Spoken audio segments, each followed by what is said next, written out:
I'm joined now by Democratic Senator Ben Cardin of Maryland, who was front and center for the entire impeachment trial. Senator, good morning. Thank you for joining me on the show. You spoke earlier this week about how traumatic and painful it was to have to relive that tragic day, January the 6th, how your family on that day didn't know if you were safe, couldn't contact you. How do you feel today, the morning after 43 Republican senators, including, I'm guessing, some friends of yours, voted to acquit Donald Trump for inciting that attack on you? First, it's good to be with you. Thank you for having me. I'm obviously very disappointed that we didn't get 67 senators to vote for conviction. The managers established the case. Mitch McConnell acknowledged that. There were clearly 67 senators, probably more, that were convinced that Donald Trump incited an insurrection against our country. There is no higher crime or misdemeanor for an impeachment process. So clearly I was disappointed that he was not convicted. He should have been convicted. Using a jurisdictional argument, which had been debunked by constitutional experts, to me is very disappointing. And it does have a bad message for the future presidencies. Definitely. The precedent it sets is kind of scary, actually. But let me ask you this, Senator. Last year, at the end of Donald Trump's first impeachment trial, you issued this statement. You said all previous impeachment trials have had witnesses and evidence. The Senate should have been able to receive further evidence before concluding its trial in this case, whether the additional evidence was incriminating or exculpatory. Therefore, the Senate has failed to conduct a constitutionally proper trial. You were right then. But how does all of that not also apply to this Senate trial, this time with Democrats in charge of the whole process? I mean, how can you justify not calling witnesses after winning a vote on witnesses just yesterday morning? Well, there was really no additional information that we needed from live witnesses. The reason why we voted to allow additional witnesses was for Congresswoman Butler's comments to be able to be heard and put into the record. And that was achieved after our vote. So there was really no need for additional witnesses. We were all witnesses. We saw the videos. The record was very complete about what Donald Trump had done. The only witness I would have liked to hear from perhaps was the president of the United States, but it was his option whether he wanted to refute the information. He chose not to. There's clear inferences, and we now know that he did nothing when we were all in harm's way, when his own vice president was at risk.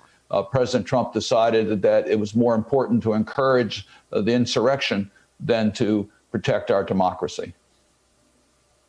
But you don't think hearing from Congresswoman Butler live, actually speaking, would have helped your cause or hurt the Republicans or hurt their arguments? You don't think we needed to hear from Mark Meadows, the president's chief of staff, from National Guards officers who may have been told to stand down, from rioters who were on record saying, we were told by Donald Trump to go to the White House? I mean, a trial without witnesses is not a proper trial. You said it yourself last year.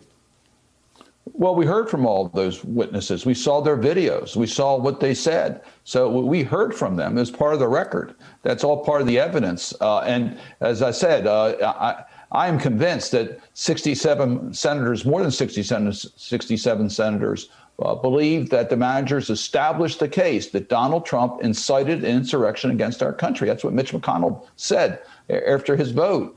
And the fact that he denied voting for conviction because he said Donald Trump is no longer president, the overwhelming constitutional scholars, as well as prior impeachment trials in the Senate, were against former officers.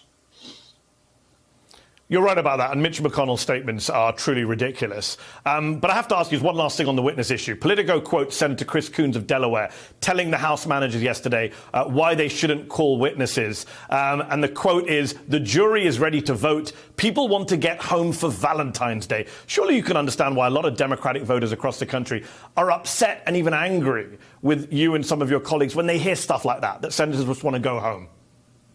I can tell you we were prepared to stay as long as we needed to have this trial. That is absolutely not how we felt. we were prepared to stay and do our work as long as it took. And quite frankly, if witnesses had been called, there would have been a break in the trial for the depositions, et cetera, and we would have come back a couple weeks later to complete the trial. So no, that's not at all the reason why.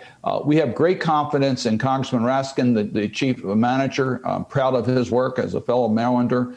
He established the case. It was his strategies that convinced all of us that Donald Trump should have been convicted. I trust his judgment on these issues. There's no denying that your fellow Marylander Congressman Raskin did an undeniably impressive job over the last few days. One last question before I let you go, Senator. There is talk now of a bipartisan group of members of Congress coming together to invoke Section 3 of the 14th Amendment against Trump. That section allows for the banning from elected office of anyone who's been engaged in insurrection, and it would require only a simple majority in Congress, which you have. Is that something you support doing going forward?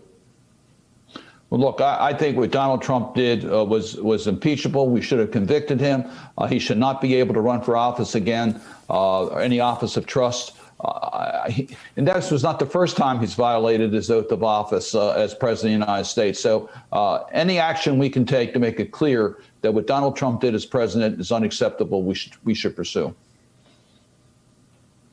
Good to hear that. Thank you so much, Democratic Senator Ben Cardin. Appreciate your time this morning. Hey, thanks for watching our YouTube channel. You should know that you can follow today's top stories and breaking news and catch up on your favorite MSNBC shows all in one place. Download the NBC News app today.